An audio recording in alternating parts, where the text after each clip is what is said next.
this is Liz from Kingdom Police and Fireworks. I'm, my God, this is like number 3 and still not going to get this right. My daughter's come in, she's on her way to work, and then she forgot stuff, and I don't know if this is going to happen or not. The rate we're going. Today is December 31st. It is New Year's Eve. And I can't believe we're going to be going into 2024. That is insane. This year flew by, like everybody else says the same thing. And I'm going to go, this is kind of going to be just a little regular episode. I am not a crazy prolific knitter, so I can't show you all the things I've made because I've probably only made a few things. I'm usually in the mill, behind the scenes, and I only get to knit a few, maybe an hour every day, sometimes more, sometimes less, but I am usually on the other side of things in there, slaving away, trying to get everything done and make everything pretty for you guys. So I get to spin and knit on my fun time, but the mill is number 1. I have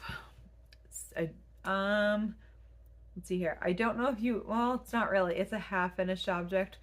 It's a spinning project. It's no knitting finished objects. I have some whips and I have a fail, and then what else do I have? I'm looking down, and then I'm gonna kind of go over how I prep my pin drafted roving, and maybe that will help you guys. A lot of people don't know how to use pin drafted or spun from pin drafted roving, so I just wanted to go over of how I do it. And yeah, so we'll do that, and I think that's it. It should be a quick one. Now watch, I just totally jinxed myself. We'll see what happens. Let's see here. First thing is my half-finished object, I think, is this is 2 of the 4 ounces. And I'm trying to think, I always do this bad. I always want to put it up close to the camera, but I think it actually goes better if I go further. And it's hard to tell because obviously it's on a bobbin, but it's red and green and has a little bit of turquoise, you can see. It seems like it'd be really Christmassy, but really it's not super Christmassy, I think.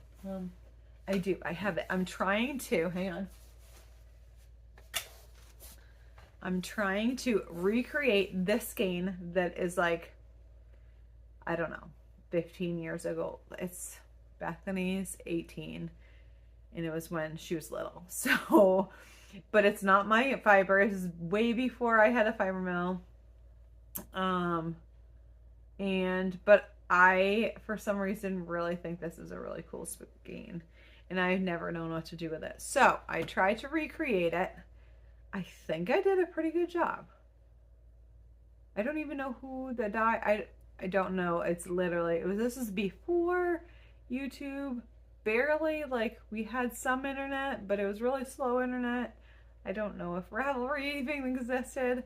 I think it was something I got off of Spinoff, if I remember right, which that tells you how long ago, because it was definitely ordered through a magazine. But yeah, I'd say I did a pretty good job. I think it's pretty accurate, and so I'm super excited. This is a Romney mohair blend. So it is Romney, and then I'd have to look. I think it's 20% mohair. It's either 10 or 20% mohair. So it's definitely a hard wearing fiber.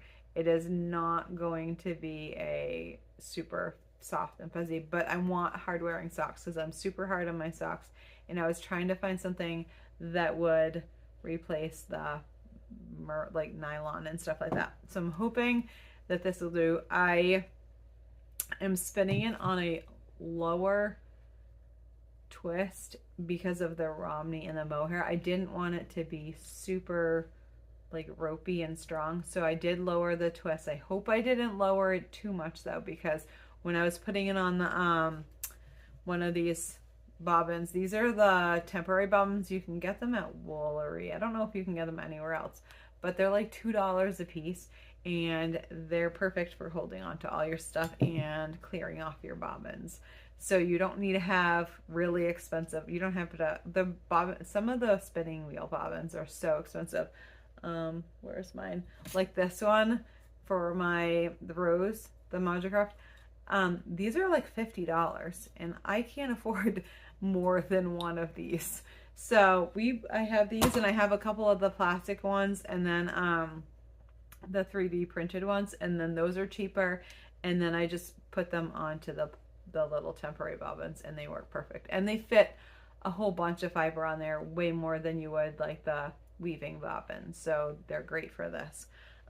So yeah, so I have them on there. Oh, there's another one I shouldn't say. Well, this is another kind of half-finished project too. I finished my my spindle spinning, and this is the first time I have finished 4 ounces of roving on spindles. And most of it support spindles. Only some of it, I would say a very little, maybe one little cup of stuff was on a like a drop spindle. The rest was on support spindles, and these I tried to make them, one's a smidgen bigger than the other. I was trying to make them as even as possible. Hopefully, I think that's even better if I hold it back here. This is a Corriedale silk blend that I had.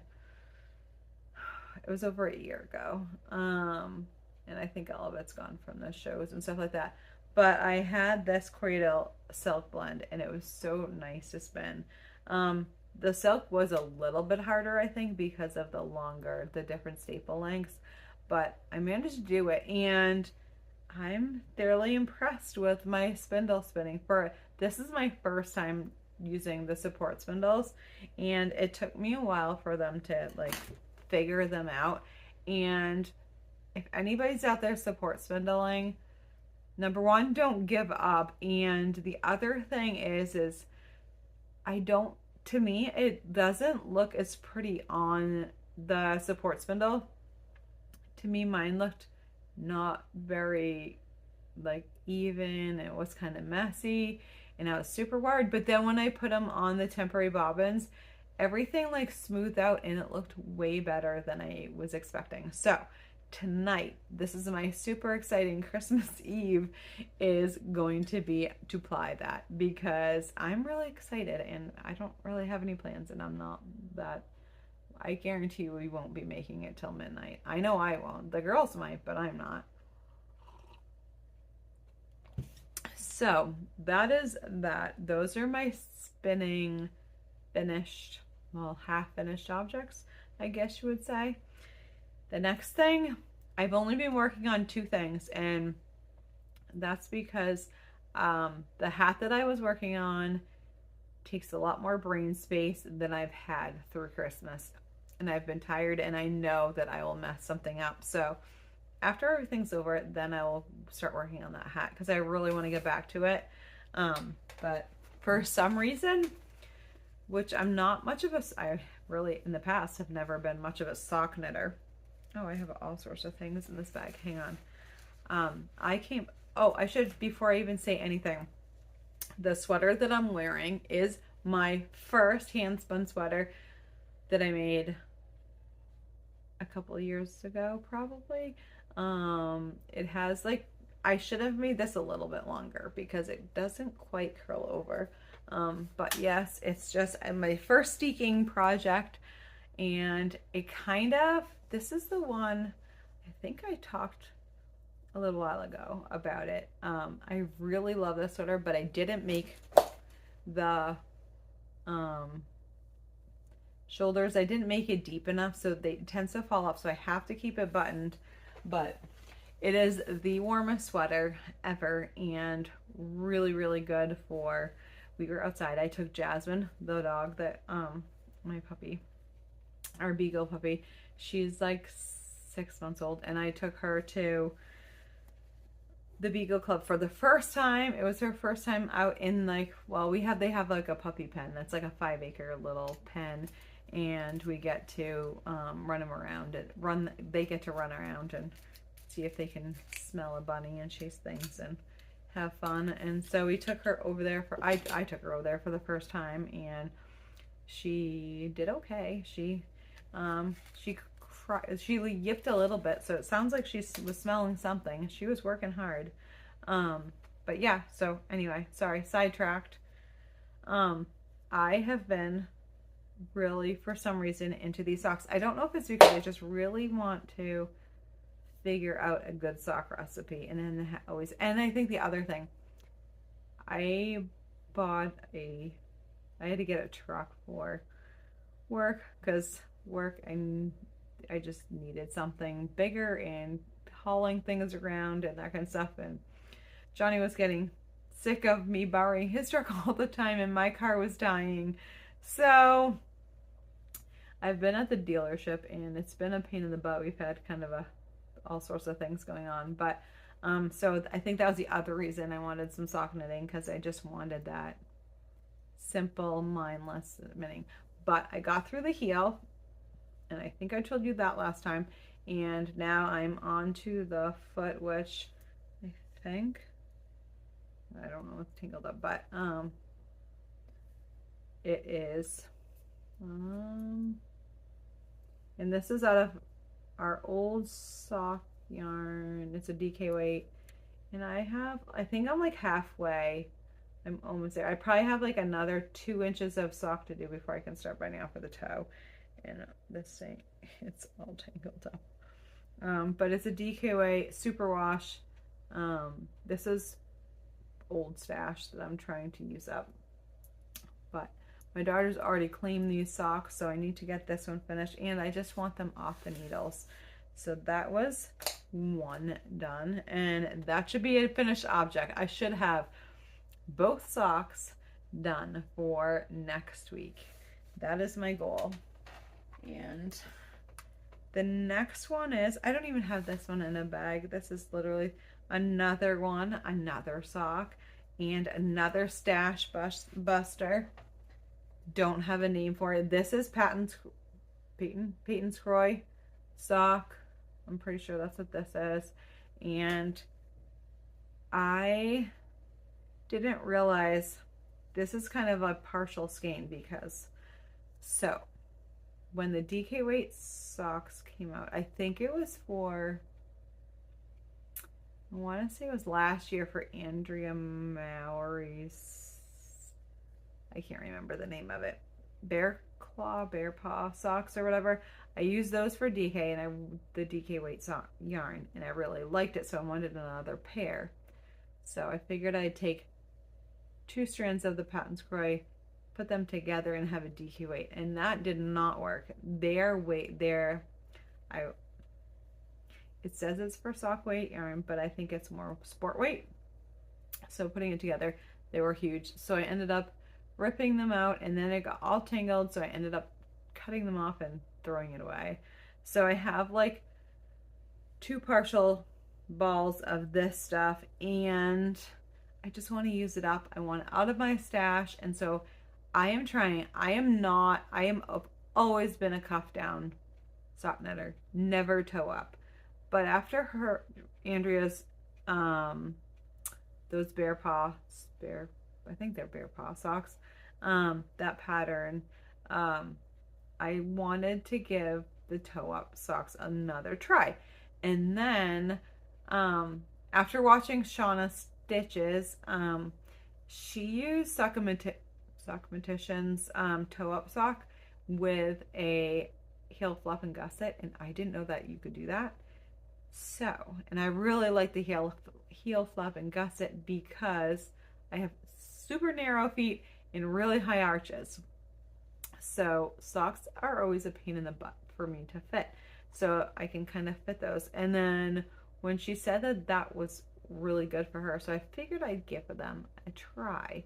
So I bought that pattern, and it's kind of a recipe.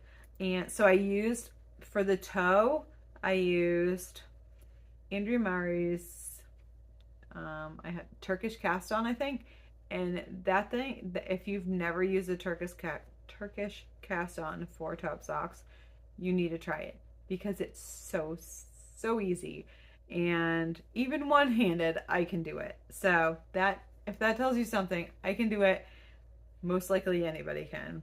But to me, it's really easy. So I have no idea what the color is. I don't have a label.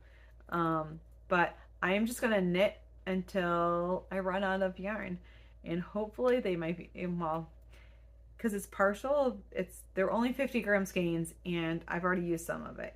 So I have no idea how long they're gonna be. Actually, I have a scale here. Hang on.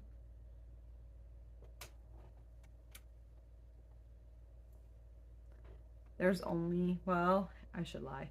There's 80 grams of, no, that can't be right.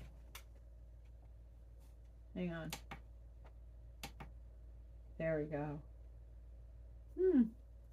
There's only 23 grams left. And then I have this. So it's probably, I don't know. This says needles on it, so that's not going to be very accurate. But I would say maybe 30 grams out of the 50 gram ball. So we might have to use this as the foot and then another color for the leg, which I'm pretty sure I can find another DK weight yarn for the top half. Oh well, they're going to be on my feet, under my shoes. Nobody's going to notice, but it's going to be out of my stash. And that is, I think that's it for those two. Oh, my knitting fail. See, we're cruising right on here. Knitting fail is, I was working on this washcloth. I was on the decreases. I had to get up and go do something, and Jasmine happened. So I have now chewed both ends. She got both needles. They're gone, and I have to get another set of needles. But this is, I was on a roll. I did this Christmas, like family Christmas. I was bringing this because I could not think about it. But I did too much knitting on cotton, and the next day my hands were killing. And then I put it in her path, and she got a hold of it. She is the only dog we've ever had that is obsessed with yarn, and she really is.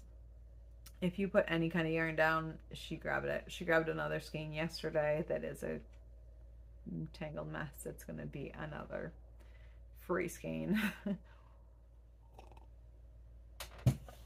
So, that is, we have all of those kind of things. Okay.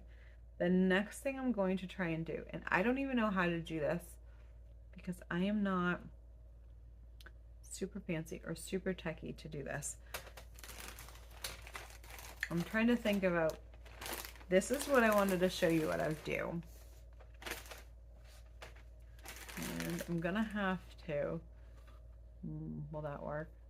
Hang on a second. Okay, so this is my next project. Don't mind, I have no idea what kind of mess you're probably seeing. Because oh yeah, see, I have orders over there that need to be packed. This is my basket of all the stuff. This, I don't know if you can see that. Okay. This is one that I was gonna spin, but I'm not now. That needs to get onto the website. So many things. Okay. So, oh, here's an end. Perfect. Bear with me. Like I said, not a techie person. But so the pin drafted roving comes like this in a big ball, or not a ball, but like from the bag. And what I do, because you can see there's multiple colors on here, so I go through and take some good, probably like something that's like 2 feet long, and break them off. Oh shoot, hang on. Okay, I wanted to make sure that I was actually recording and not talking to myself. Um, okay, so yeah, so a few feet long, and I try and separate out the colors. And I don't shoot for like perfection because um, it's kind of fun to have some blending in there, but I don't want to have it all blended because then you'll get too muddy. But if you have some, so you can kind of see what I'm doing, like they do pull apart. And then I pull the two different colors down. See, there's a little bit of blending there, but that's not a big deal. Um, and pull them apart. So then I have some red, some green. I'm waiting for this chair to break. I'm still on the broken chair. Okay, so this one's mostly red, and then it's pretty pre-drafted because now it's like smaller. So if you want to, you can draft it out, but I just kind of take it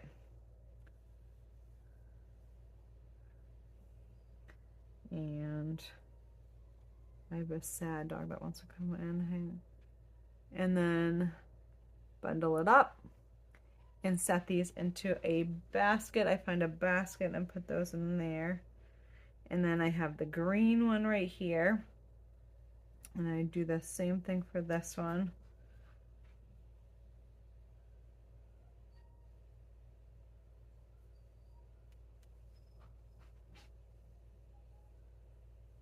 And bundle that one up. So then I can just alternate. I have alternating, see, like there's a little bit of green there, but that's okay. And then I alternate these back and forth, back and forth. There's a little bit of blue in here, so I'll take that blue out and use that separately so that way I can throw that in there so it doesn't get muddied up. There's so many different ways of doing these. The pin drafted roving. We're gonna ignore him. John's calling me.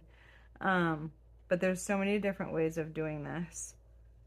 That you can spin it just as is, but it'll be more muddied and the colors will be more blended. So if you want something more blended, then you can do it that way. But I just take them out and pull them apart, and then that's like my TV time when I'm sitting there relaxing and just chilling out, and it works out perfect. So that is what I'm gonna do. That is my next part for the nether bobbin, and then I'll have two, but this is exactly what I did for this one. And let me put you back up where you can see, or where I can see you. Okay, done.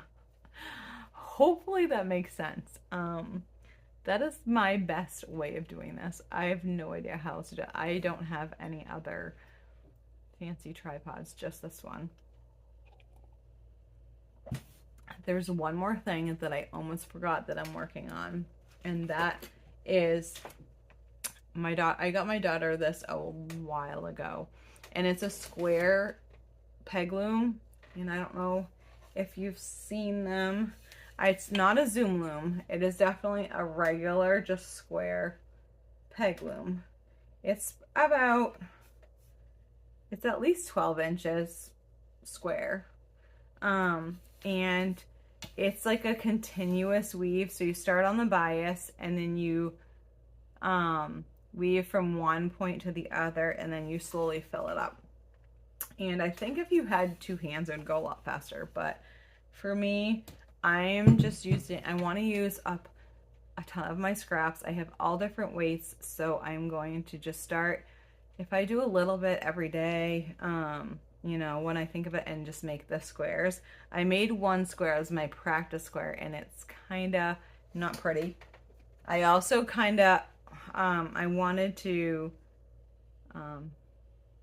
full it a little bit too. So this was my practice one, and I did mess it up. I ran out of you can kind of see gray in the middle because I ran out. So I threw in some gray. But after when I was taking it off the loom, because you just pop it off, I had missed a bunch of pegs. So I think that didn't help. So one side I think it was this one. One side is, oh my goodness, this one's a lot squarer than the other side, and I think that's because of the pegs. And I have to weave in, obviously weave in the ends and stuff like that. So I'm gonna see if I can save this one, but this was my very first one. So it's not as pretty. I'm hoping the next ones come out better. And it's a learning curve. So I'm trying to see if I can do this one-handed. I also have a little table loom that I've been weaving, but I have not done that in probably a month. So I'm not even gonna show you that. But that was another thing that I'm practicing with and trying to get stuff done. I think that's it. There's nothing too crazy going on. I wanted to go over the pin directed roving, which is what I did. I feel like there you go. I'm like way close because of moving the camera. Sorry about that. I just want to go over things. Things are going really busy. We're really busy in the mill. Dasha and Julie are cranking stuff out. I have to actually make a trip to Battenkill soon now that the truck situation is squared. I have to stop over and go for a ride or meet Mary Jean because I have a whole bunch of fiber to drop off for her. Stuff that we're going to be dropping off that we want into yarn. We've got some new yarn coming our way, and I'm trying to make more batches of the ones we already have because we're running low on a lot of things. So we're going to try and do those for the spring shows. And then we're also trying to get custom orders done. There is lots going on and lots going on in the background. So just lots of dyeing. And I've decided we're going to go for it. We're going to do a fiber subscription for the spinning fibers first. Sorry. We're going to do a fiber subscription starting, I'm going to say January 15th, if that sounds good. And it's going to be a 3-month prescription. 3-month subscription, and it's probably going to be I don't know. I'm not really sure. I haven't decided what fibers, and I'm trying to like figure out all of the details. But I'm guessing the pre-orders are going to go up January 15th. So if you are interested, make sure you sign up for the website for a newsletter, because that's going to be your best way of getting one, because I'm only going to probably do I don't know, I haven't decided, probably 15 to 20 of them. I'm not going to go crazy because this is like a trial run, and they're going to be a 3-month subscription. They'll probably come out starting, if it's January, so it'll probably come out February 1st, they'll ship. And then so we'll do February, March, and April will be this first 3-month trial. And if the first and second month go well, then we can do it again and do another one before this one is finished, and kind of have them alternating and kind of overlapping. But we're going to have different fibers.